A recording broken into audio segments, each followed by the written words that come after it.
All right, so we are happy to welcome popular author and inspirational speaker Beth Caldwell to our coffee lunch and learn today. Beth is the author of the book Women Lead and From Frantic to Focus. We're excited to hear what you have to say today, Beth. Why don't you take it away? Well, hold on. Start the wait. video first. Sorry. First, we need to give a little shout out to our sponsor. So I'm going to play this video, and then we're going to have. Okay. Then we're going to hear what Beth has to say.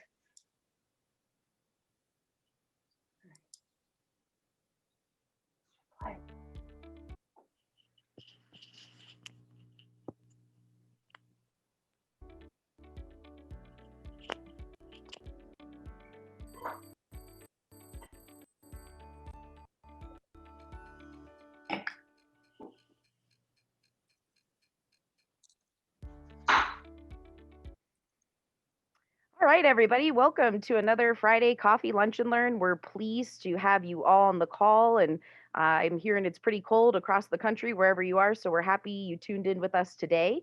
I did want to take a moment to thank our sponsor for February, which is Levanture Products. Levanture Products is a company that warehouses and distributes a wide variety of products to the general industry and OEM manufacturers. All distributor items are in stock and ready for immediate shipment.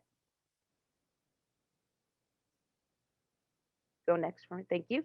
The products that they have include trims, foam tapes and seals, hardware, truck automotive accessories, 12-volt lighting, electrical supplies, recreational vehicle components, and manufactured housing components, and many other specialty items. We're very thankful to Levanture and Lisa Reinsmith over there, the products VP of sales. She has a couple nice things to say about RVWA. I'll read off a few of those. So she says there are multiple reasons for Levanture to be so supportive of the RV Women's Alliance. Her team and her want to support the community of friends and family and the livelihoods that have given them so much. For her, she truly likes to inspire people to defy stereotypes and remind others there is nothing you cannot do. When she entered the industry, women were rare and even in supporting roles. And now that has all changed, and she believes that RVWA is accelerating that process. Supporting RVWA is a natural fit for Levanture, and we are very thankful to them to be our February sponsor of the Coffee Lunch and Learns. So now we want to kick it over to Beth, our speaker today, and dive into the meat of our presentation. And thank you for being here, Beth. Thank you, Jordan. Thanks, Monica, for that great introduction. And it's so nice to see you all here again. Let me go ahead and put my slides up. So this is From Frantic to Focus 2. Some of you, let's see if we can see it. There we go. Some of you were here with me in November. How's that look, Monica? Give me a thumbs up if you can see the slides. All right, awesome. Some of you were here with me in November, and we talked about my book, From Frantic to Focus. This is a book that I had come out in 2014, and it's the story of my life and how I led a very frantic life. Since then, I have had the other book come out. Sandy has this. It's called Women Lead. And I spend most of my time right now here in my home office in Pittsburgh talking to people around the country and the world about these tips. So I have given you all some of my best From Frantic to Focus tips back in November. If you missed that, please watch the recording. And so Sandy asked me to give you sort of like a From Frantic to Focus 2.0 to go in. So I have a brand new talk for you today. And I made this especially for you. And today I'm going to share with you the 5 biggest mistakes that women make that keep them overworked, underpaid, scattered, and living frantically. Can anybody identify with any of those adjectives, right? Anybody like to stop being overworked, underpaid, scattered, and living frantically? If so, you are definitely in the right place. Thanks for the thumbs up, I appreciate it. So for those of you who don't know me, I am Beth Caldwell. As I said, I have the 2 books. I've written 10 books. These are my last 2, and they're specifically for women. To help them live their best lives. I'm very well known for my popular blog on Thrive Global. I was very blessed to be able to work with great speakers in the industry like Steve Harvey and Susie Orman. If you like the vitamin Beth that you get here today, you can run over to Facebook if you're on Facebook, and I have a group there called Monday Morning Mastermind. with Beth Caldwell, where I put out a video every Monday morning with just a little bit of inspiration. Now, if you're not on Facebook, you can also find all of those videos on my blog at coachbethcaldwell.com. So we're going to talk about the 5 things that women do that keep them scattered, overworked, overwhelmed, underpaid, and completely frantic. And I'm going to number these down in order from to the very absolute worst. These are all things that are really hindering you. And these are things that I see women across the country struggle with. And number 5, the number 5 thing that is keeping you in overwhelm is this habit that we have of saying yes to everyone and everything. Now, some of you who've been in business and you've been in your career for a little while, you've gotten pretty good at learning how to say no. But a lot of women really struggle with saying no. I struggle with saying no. And guess what? There are ways that you can say no without saying no. For example, you could say, yes, I'd be happy to do that today. What would you like me not to do? What do you think of that? Okay. Because otherwise, what we're doing is saying, yes, I'll just stay late. Yes, I'll work over the weekend. Yes, I can do this today. I can absolutely put this as my priority. Which of these other things should I put off until Monday? Okay. Or, yes, I can help you solve that problem. Can you come back at 4:30? Really cool way of saying yes, but also giving them a little bit of time to figure out that problem on their own, right? How about, here's a way to say no without really saying no. I wish I could help you with that. Unfortunately, I'm booked beyond capacity right now. We're working on some big projects. I'm not able to take on any new projects at this time. You know, for those of you who are always getting asked to volunteer for every single thing, right? So there are some ways that you can say yes, or you can say no without actually saying the word no. We don't have to be rude about it, right? And you don't have to turn around and be like a big shot and be like, well, I'm just too good. A lot of people think that if they say no, it's because other people will think they're too good for them, right? But for me, one of the things that I'll do every now and then when things get into overwhelm is I will enter what I call the no zone. I'm temporarily in the no zone. So last year when this book, this book came out just about a year ago. It came out on March the 6th. I finished writing this book on New Year's Day. My deadline was December 30th. I kind of eked right past that, but January 1st, this book was finished and it was off to the editor and the layout person. From the time of like December 1st, it really should have been November 1st, but from December 1st until this book went, everything was a no for me. I'm temporarily in the no zone until this book is finished. I think you can appreciate that. Have you ever had to do a project where you're just like, I'm temporarily in the no zone, come back to me in 3 weeks, right? So there's a lot of ways that you can say no without saying the word no, if that's something that you struggle with. So the number 5 thing is saying yes to everyone and everything. And I'll tell you, what's a really good idea is to think about what's your goal right now, or what is your intention right now? So if your intention for 2021 is to stop feeling so overwhelmed, then maybe make a promise to yourself to only say yes to things that are going to impact my family or help me move forward in my career. And everything else is a no for this year. Try that. If you give that a try, let me know how that works. Okay. Let's see. There we go. Oops, went ahead 2. Let's go back 1. Okay. So the number 4 reason that women hold themselves back, and you will rarely see a man struggle with this, is to make the assumption that they are not qualified. In fact, I'm teaching a workshop later this month on this very topic. It's called the imposter syndrome and overcoming the imposter syndrome. And that is women who are highly credentialed. They have exceptional experience. They really are the best person for the job, but yet inside they wonder, am I really good enough? Men do not struggle with this. You know, studies show that when it comes to applying for jobs, a man will look at qualifications needed for a job. And sorry guys, I have a new computer and it is so sensitive. Like if I get near my mouse, it forwards. Anyway, I'm going to let this person into the waiting room, in from the waiting room. So studies show that men, when they look at credentials to apply for a job, even if they have less than 80% of the credentials, they feel the confidence that they can do the job. And so they apply anyway. And the same studies show that women who look at their credentials, if there's just one thing on that job description that they don't feel qualified for, they will not apply.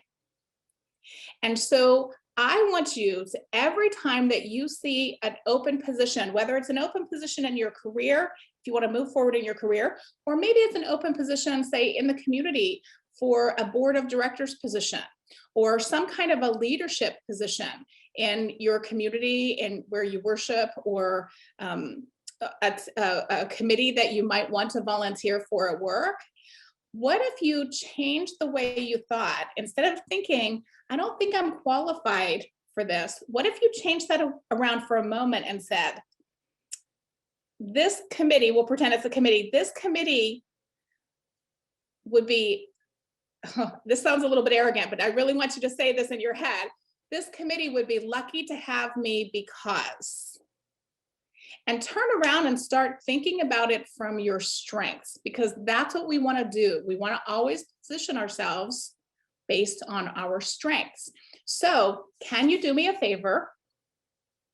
And can, instead of assuming that you're not qualified for a position, a leadership position or a career position, can you instead pretend for a moment, imagine for a moment that you're actually the best candidate for that position, okay? Think about how that is. So that's the number 4 biggest mistake that women make. Okay, let's see if we can just go one. We'll touch it really lightly. Okay, all right. Now this one we could talk about for an entire hour. All right. Women, I've noticed, tend to lack when it comes to setting personal and professional boundaries. We seem to say yes to a lot of things. And here's what I've noticed, because it's all ladies here. I think it's all ladies here. We can talk about this. You will never, ever see a man who skips food or sleep or education or going to the bathroom or any kind of pleasure, especially sex, to get work done. You will never see a man say, oh, I'll just skip lunch because, you know, I really need to get that done. Or no, I don't really want to have sex right now. I'm going to just finish this proposal, right? They don't do that. But we have a tendency of forever putting ourselves last, skipping food, losing sleep, working more than 50 hours a week, working on the weekends, taking work with us to our children's ball games, right? Skipping on family time to complete work. We do this all the time. And we lack this professionally too. That's professionally, but we lack this in personally too, because we also do it in the community and we do it at home with our families, right? No. I don't need an extra, I don't need an extra serving of broccoli. Honey, you have it, right? No, I don't need the pie. You take the pie. That's okay. I'll have this. You go first. I'm not telling you to have your children or your family go hungry, but I'm just saying pay attention to how often we deplete ourselves in order to give to others.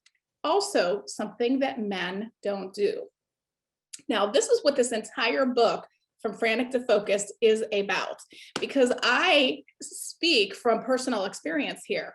I spent many, many years going without sleep, without adequate nutrition, without having any fun at all, without ever taking a vacation for years and years and years, devoted and dedicated passionately to my work. And what happens when you do that is eventually you're going to burn out and eventually you're going to get sick. And that's what happened to me. And because of my sickness, I had to set up some boundaries and some structure around my life and some ways to say no. And what happened was so fascinating was that prior to setting up some boundaries and some structure around what I would and wouldn't do, prior to that, I was busy all the time.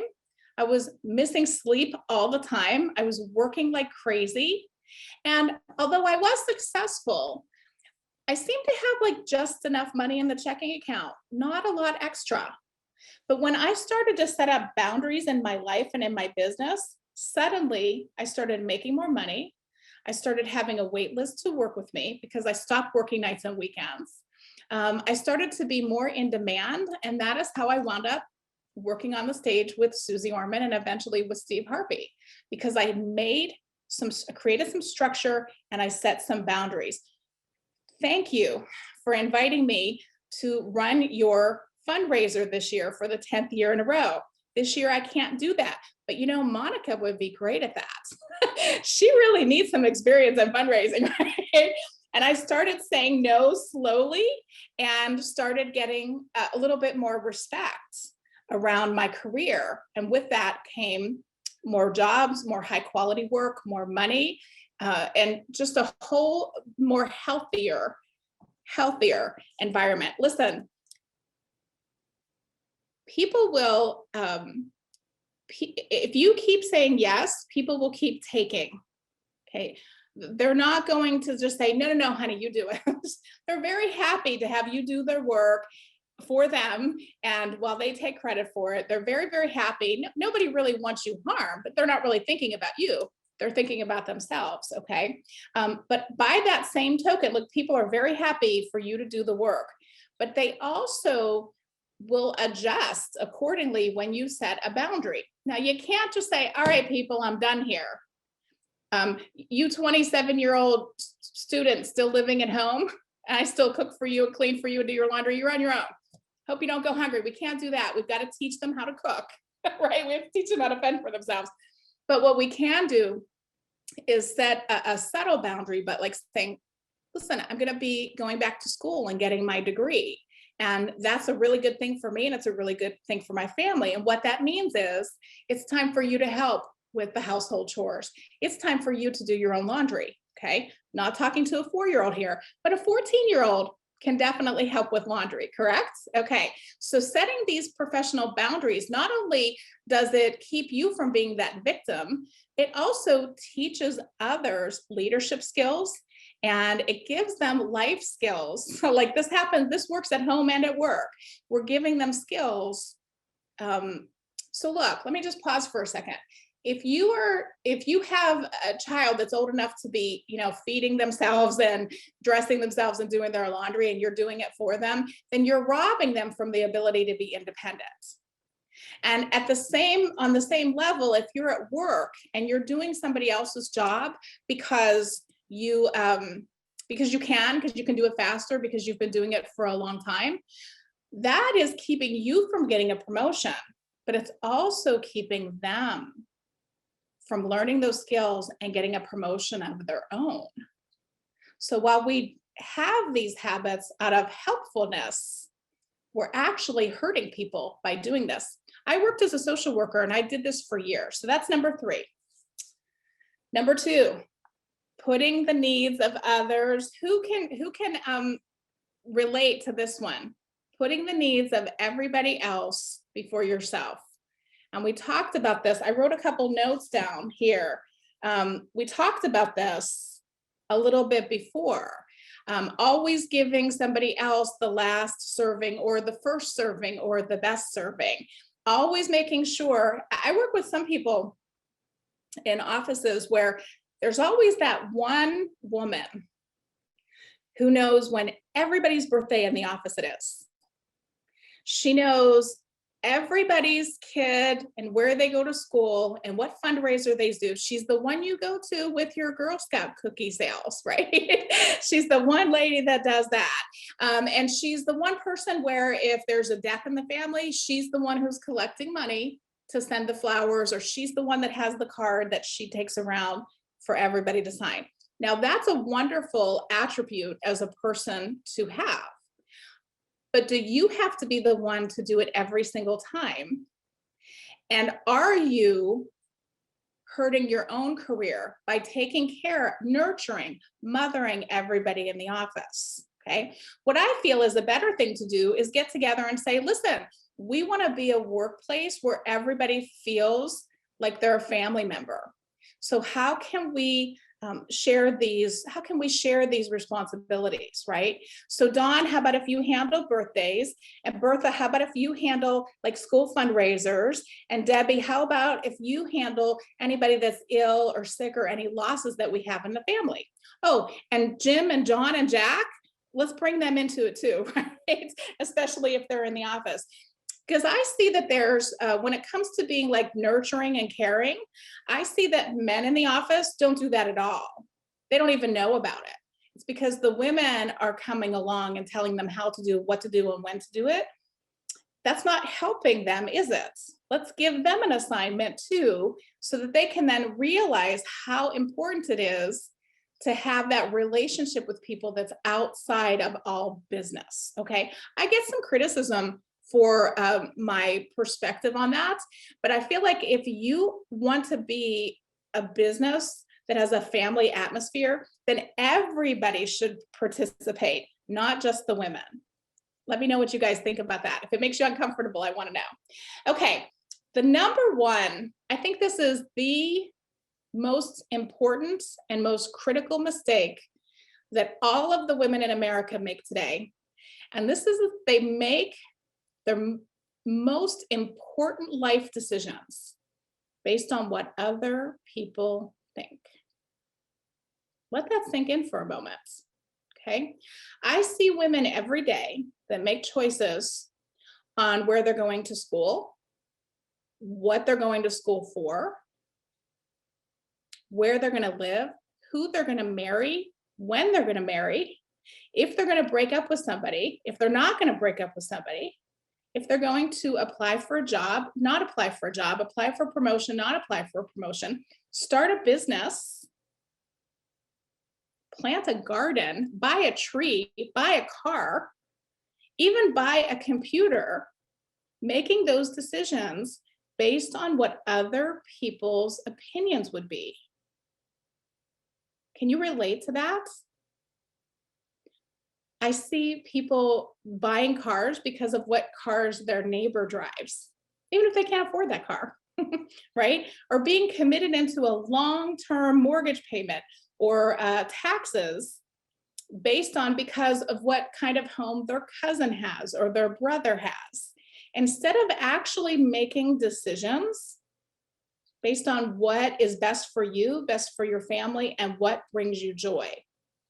This is why we have so many very unhappy people at work today, is because they are not making their decisions based on what is best for them or what would bring them joy. That's a really big thing to hear. It's a really big thing to process, but think about it. We make a lot of our decisions, or we avoid a lot of decisions. So for example, when I'm here working in my coaching practice and somebody says to me, I would really like to write a book, but who am I to write a book? I don't have a degree in fine writing. I don't have a degree in fictional writing or non-fictional writing or even English. FYI, if any of you want to write a book today, let me tell you that there is no degree required to write a book. Although if you want to edit a book, you absolutely do have to have a degree to work in that field in America. But there's no degree for I want to write a book. No certification required, okay? How about this? This is a big one. I really don't want to marry that guy. But you know, we've been dating for 5 years now. It's kind of time. My mother would really like a grandchild. My aunt would really like to plan a wedding, right? That is, friends, that is not the reason to get married, right? Please don't do that. And we do this. Do you know why we do this to each other? It's not really anything that's a flaw. It's more of our culture, and it's a habit, right? Pre-COVID, I was at my brother and sister-in-law's house. They had a new baby and they were doing the christening. And it was just a lovely, wonderful, beautiful summer day. And I saw people coming in with little kids, because that's what happens at a christening. And my brother and his wife got married at the beach. So, of course, over their fireplace is this beautiful picture of the two of them saying their vows on the beach. And I watched mother after mother come in and say to their daughters, I just want your wedding to be on the beach. And then an aunt or a cousin or a neighbor would pipe into this little 8-year-old girl, oh, what kind of wedding are you going to have? Do you have a boyfriend? And I'm like, oh my goodness, please, can we just ask this girl, do you like math? How do you like science, right? Can we just not be planning her wedding when she's 8 years old? But we do this. Do you have a boyfriend? We don't say to little girls, or many people don't say to little girls, but let's help you do. Because we never say to little boys, hey, what kind of wedding are you going to have? We don't do that, right? And so we create this in women, this real need to please. Right? So I work with women who have gone to law school, who have gone to medical school, who have become an accountant, who have become a teacher, who have become a nurse, because that's what their mother, their aunt, their dad, their uncle, their father, their grandfather thought would be good for them. But what she really wanted to do was be a writer or be a therapist or anything else but be an accountant, right? A lot of teachers struggle with this because especially depending on what your age is, there was a time not that long ago in the United States where the best career for women was teaching or nursing. And so everybody, if they were going to college, they were going to teaching and nursing school. And that wasn't that long ago. I mean, it wasn't for many of you that are here today, but really the 1950s, 60s, 70s, my goodness, the 1970s were not that long ago. And it wasn't until 1972 that a company had to keep you on if you were pregnant. Before 1972, the law was on their side. If you were expecting a baby, you went home.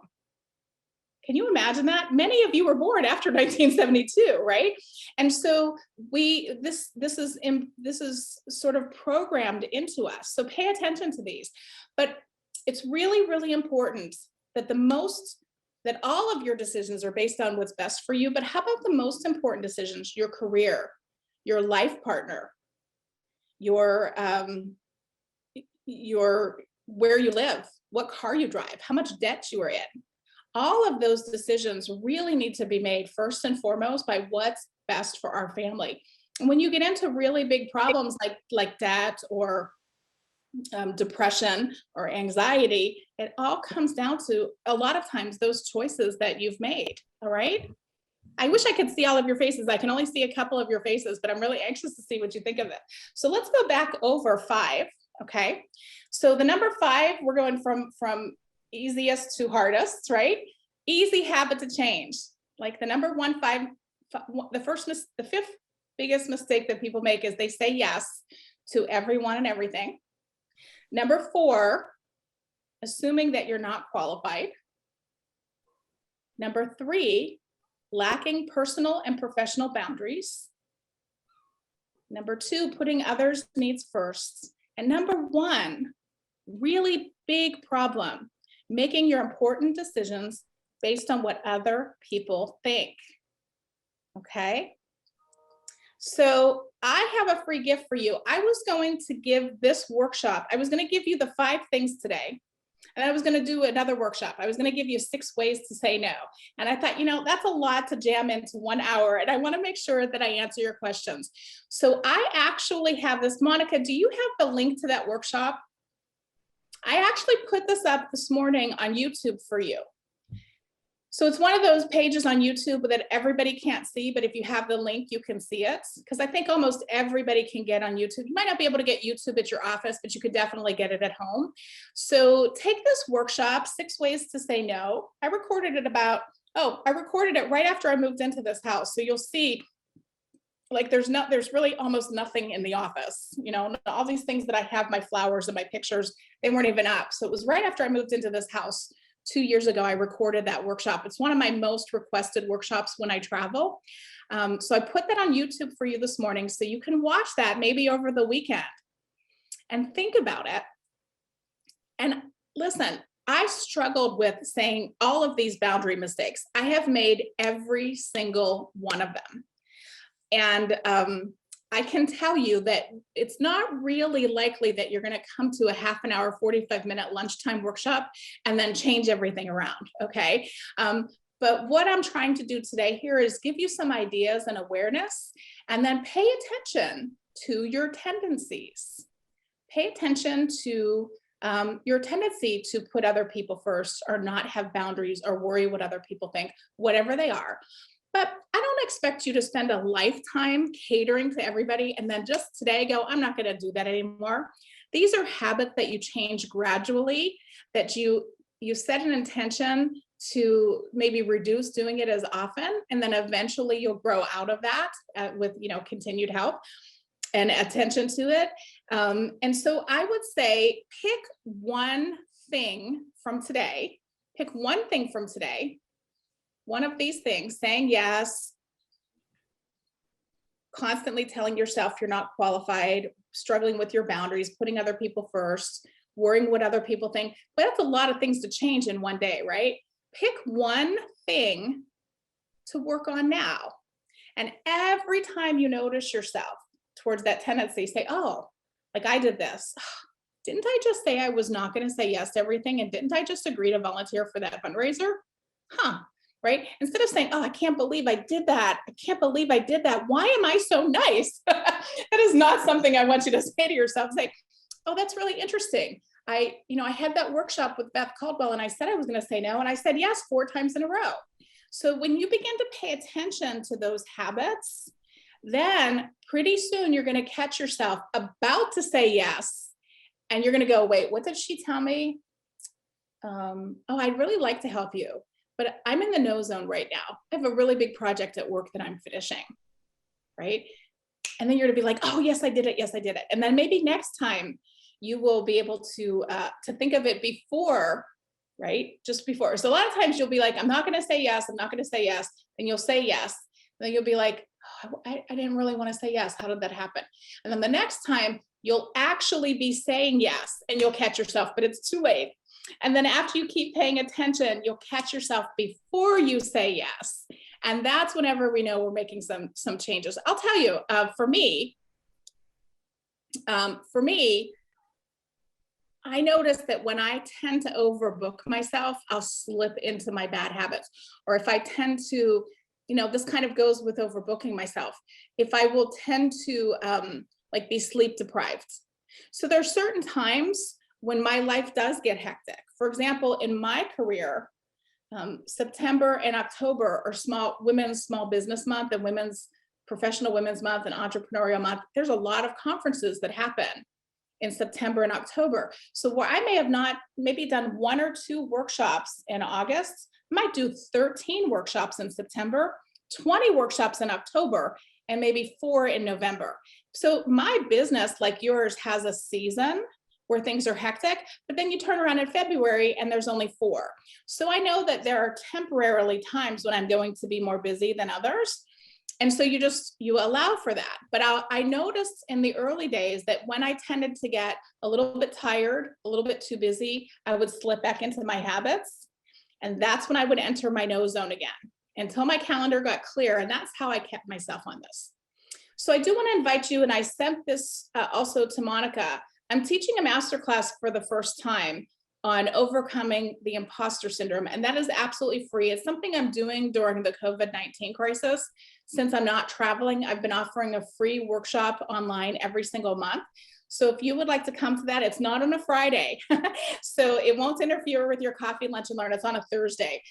So if you're interested in that, or if there's somebody that you wish would have been here today, please go ahead and pass that on. I know Monica or Jordan will put that in the chat for you. And I have a question for you. Oh, if you'd like to have some vitamin baths, there's always free things on my website, coachbethcaldwell.com. My blog is called #BethToldMe. And so you'll find a lot of these things absolutely for free on my blog. I send out a motivational video every single Friday.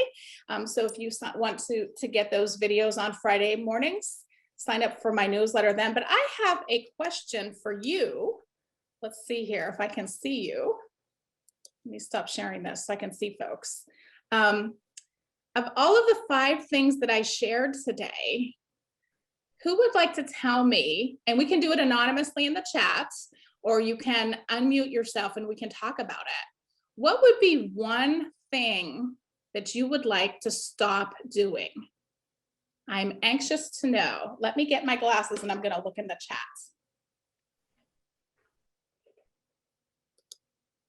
Let's see here. Oh, thank you, Monica, for sharing them. So somebody said, saying yes to everything. I can't see who that was. That was me, No. Jordan. Hey, Jordan, you're gonna give up saying yes to everything. Did you resonate with that part of the message? Absolutely. You know, my day job, I say yes to a lot of things, and with RVWA, I say yes to almost anything and everything. So I need to get better at that. You know, and somebody, Kendra, you sent me a message about imposter syndrome. Are you looking for the link to that? If we can give that to you. Or are you saying? That's just my answer. That's your answer. Hi, Kendra. Yes. Tell me about that. Tell me about that. You know, I think we do hear it all of the time, and it is so true. I think my daughter, actually, she's 17, sent me a meme that was really funny. I won't be able to give it justice, but it basically was identifying men's confidence and why the heck do they have it. and I think that most certainly it's difficult because I'm always the first one to say that I don't know everything. And I mean, none of us do. And I think that that's a valuable thing to understand and know as you continue to learn and to make the most of every situation, but definitely to a fault that Yes. I think that it's a big problem for me myself. I continually question abilities and drive. I know that I know that I'm the hardest worker out there, and I never doubt that, but the rest of it is definitely an uncertainty. Okay, so let me give you a tip then. Okay. So when somebody says to you, when somebody asks you a question or they ask your opinion on something, okay, they're asking you the opinion because they respect and admire your thoughts on the topic. So notice if you say, well, I'm not an expert in that topic. I don't really know, or you might think it or you might say it. Okay, I'm not really sure if I'm the person to ask that. Well, you are, because they asked you. So notice that you say that, and instead you might be thinking that, right? And what you could say is, here's what I've seen, here's what I've heard, here's what I've found, here's what I've learned about that. Does that make sense? Do you see how that's a way more powerful way of saying it? So these are called minimizers. When we begin a sentence or when we answer a question with something like, I'm probably not the right person to answer this question, but here's what I would do, right? Do you see how that minimizes you? Instead of saying, I'm probably not the right person to answer that question, you could say, well, here's an idea. Well, I always have an opinion and I'm not afraid to share it. Okay. Do you ever minimize it? I mean, I don't know you, so I'm not sure. I probably have, certainly. Yeah, right. So good. So I'm glad. And your daughter recognizes in that you. So that tells me that you've done a great job with her self-esteem, and she's giving it right back to you. I think she's just somehow a young feminist or something. She gets a kick out of it. So Kendra, I would like to send you the book Women Lead. If you would do me a favor, either in the private chat, or if you can either send Jordan your mailing address, because I doubt that you have my direct email. I don't think I get the chat, and I don't want to, like, you know, if we end the meeting before I see it, if you could send it to Jordan or Monica, and they'll forward the email on to me, and I will put this in the mail to you this afternoon. Thank you so much. Sure, enjoy it. I will sign it too, Kendra. Okay. Awesome. I will sign it too. Okay, so let's see here. Anybody else have anything? So Kendra she's gonna stop thinking that she's not the best person for the job. She's gonna work on that a little bit, minimizing herself. How about you, Debbie? I can see your smile. What's something you're gonna stop doing?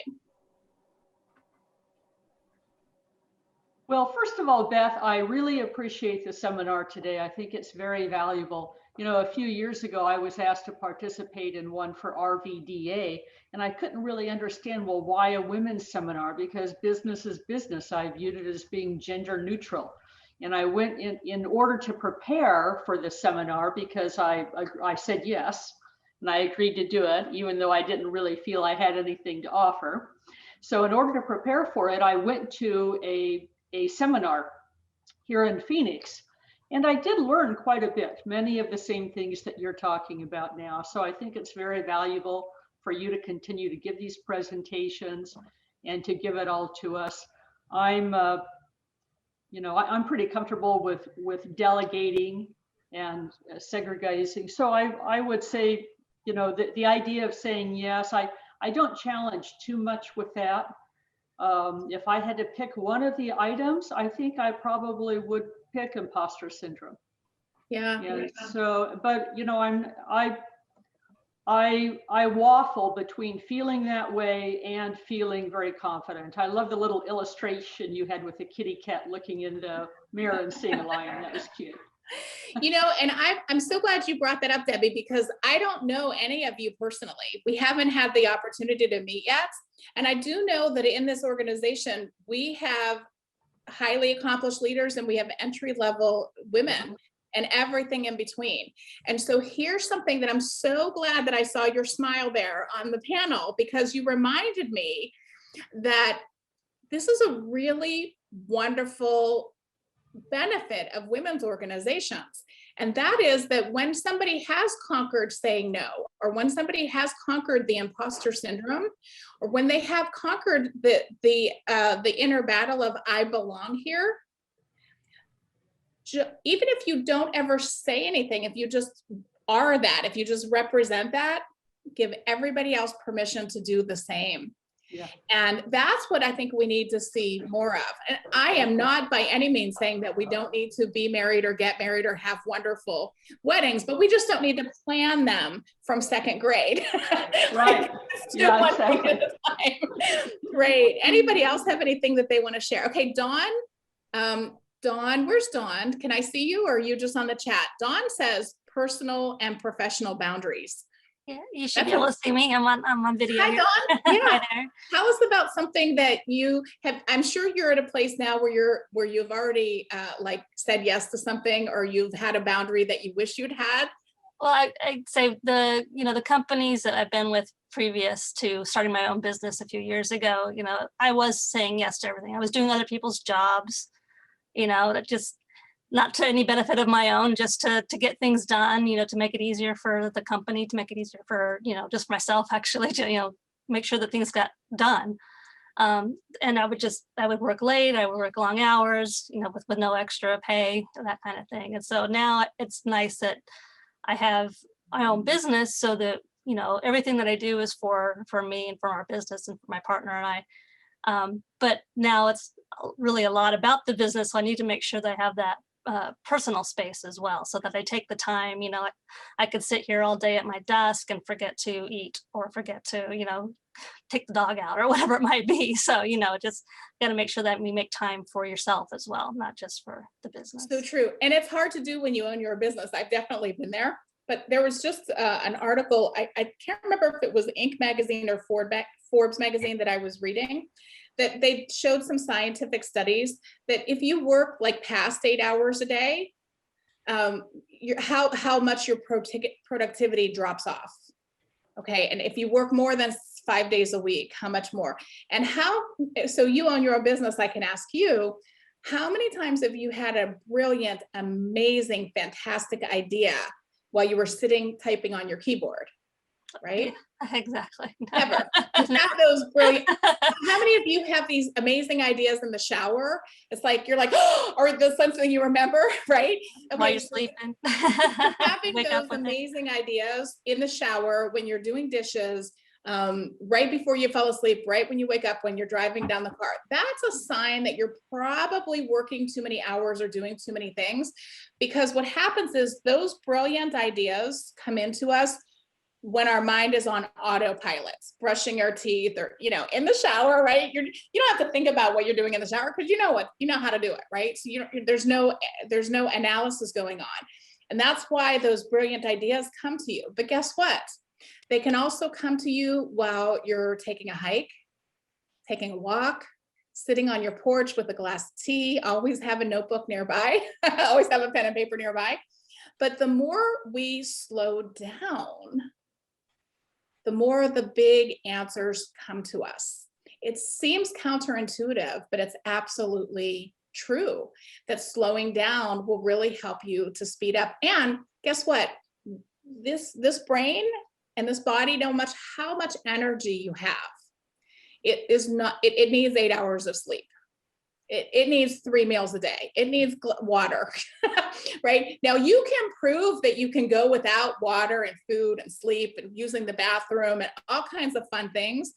But all that really does is make for one exhausted, unhappy woman and a business that, isn't at its best. Because the more we take care of ourselves, the better we really can be. And I fought that for years. So I'm glad that you're aware of that, Dawn, and let me know. Now you were here last time, right? I was. In November. Did you get one of the books? I did not, no. Okay, well then I would like to send you From Frantic to Focus. Oh, excellent. Thank So you. make sure that you send that information over to our team, Jordan, and make sure that I send that to you, and I'll sign that for you as well. So Perfect. Thank you. great. Okay, so Deb said she had to drop off. Bye, Deb. Anybody else have any questions or any ideas? Any motivation? So are you all having a gathering in May? Or are we going to kind of wait and see how that goes? So our next Yeah. RVWA function will be the reveal, which will take place in June 23rd at the RV Hall of Fame. So that's where we're going to reveal the Drab to Fab trailer. And it's a really funny story that, Susan, our president, isn't on this call today. She's actually finally taking a vacation for the first time in a year. So she is in Florida, but she came up with the Drab to Fab trailer idea while taking a shower. She'll be embarrassed that I'm telling you this, but like you said, it proves that she's busy. She's doing things all the time, and she's gotten great ideas in the shower. So Yes, it's true. It's true. Thing.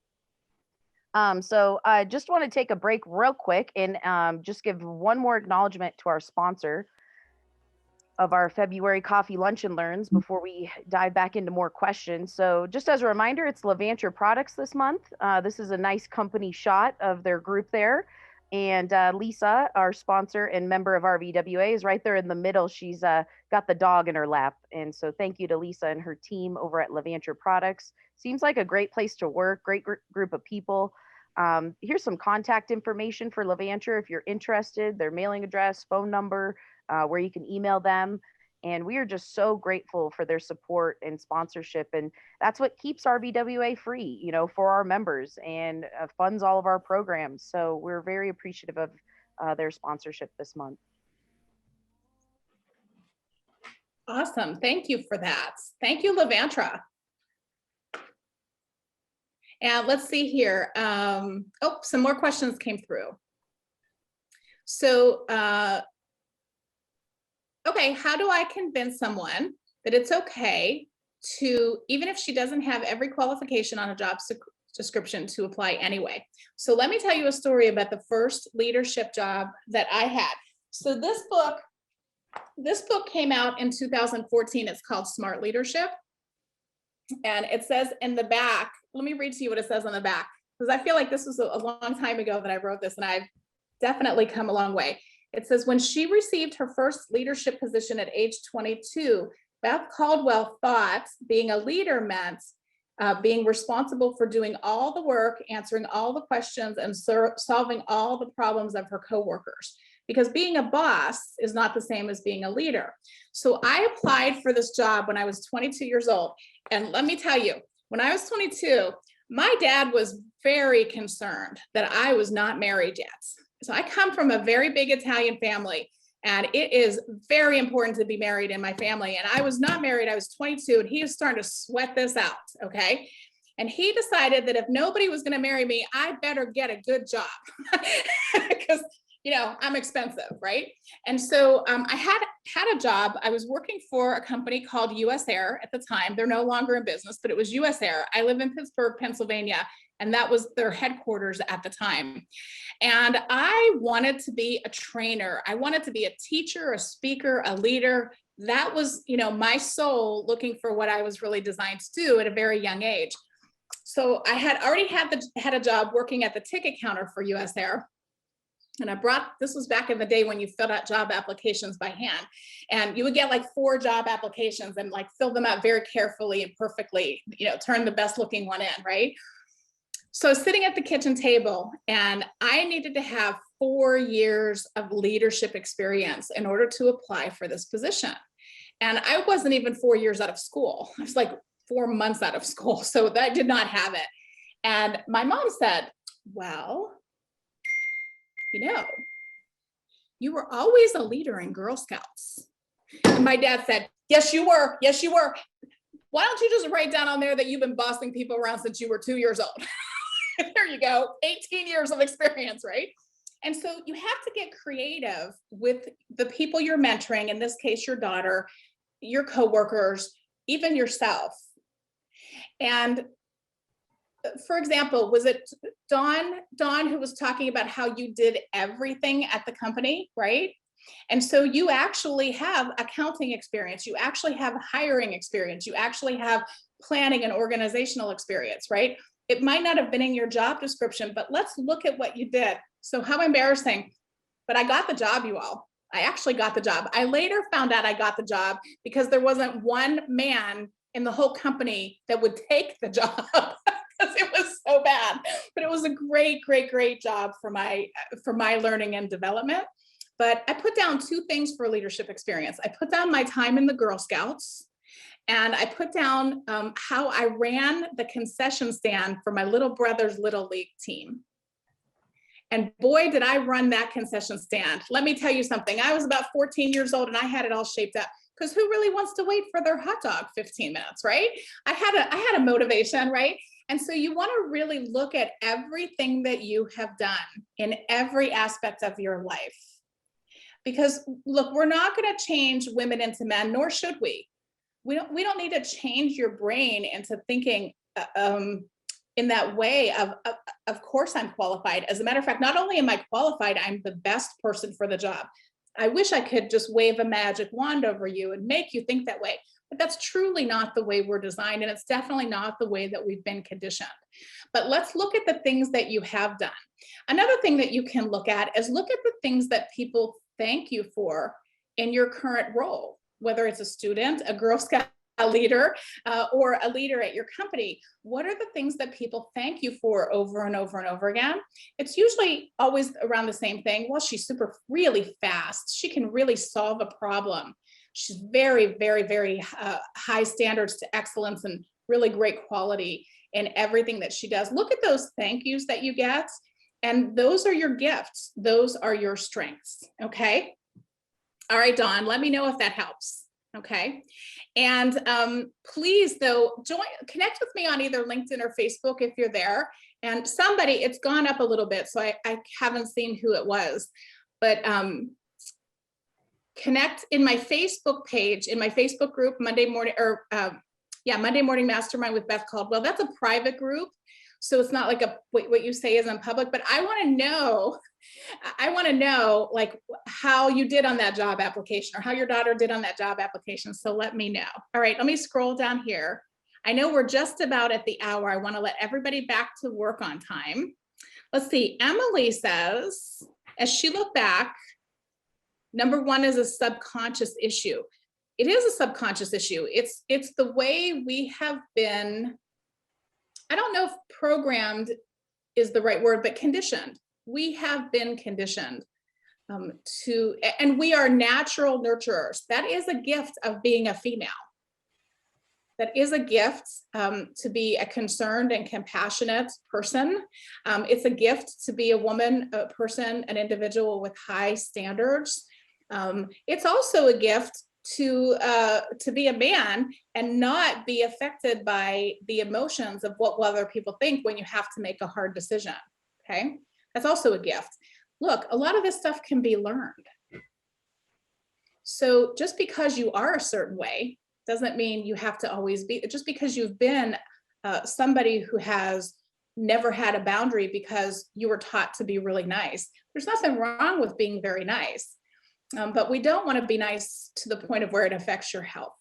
And we definitely don't want our daughters doing that. Okay. Sometimes we'll change things for our children that we wouldn't necessarily change for ourselves. Okay. So it is a subconscious. It's not something that we get up in the morning and say, you know what I think I'm going to do today? I think I will work myself to an early death. That's what I'll do. Nobody does that. That's right. We get up in the morning and we say, I just want to be the best person I can be. Right? That's what we really want to do. We really want to be excellent and exceptional and do the best for our companies. And let's remember that to be the best, we've got to take care of ourselves too. Okay, so I think that's a great place to end. Thank you so much, everybody. It's so great to see some of your faces and smiles here. And let's see here. Jordan, you said that June 23rd is the next event. Tell me where that is. So that's in Elkhart at the RV Hall of Fame. Indiana? Yep. Right in the middle of the country. Great. Exactly. So that'll be our next in-person gathering. Obviously, times have changed, and we have had to kind of pivot how we typically have our in-person or conduct ourselves in networking. But we've got a lot of really exciting things for RVWA coming out this year. And actually, one of our upcoming calls will be going over what's in store for us. And I'm excited to share that. We have a new events chair, Pamela from Lippert is heading that up. So she's actually finalizing our events calendar. We're going to do a lot more.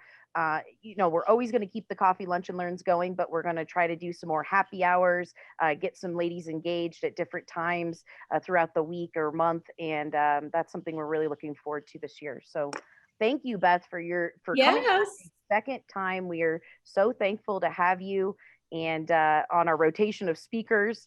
And as always, if you guys need anything, feel free to reach out to me or Beth or Monica, and we'll be happy to help you. And I hope everybody has a safe and warm weekend ahead of them.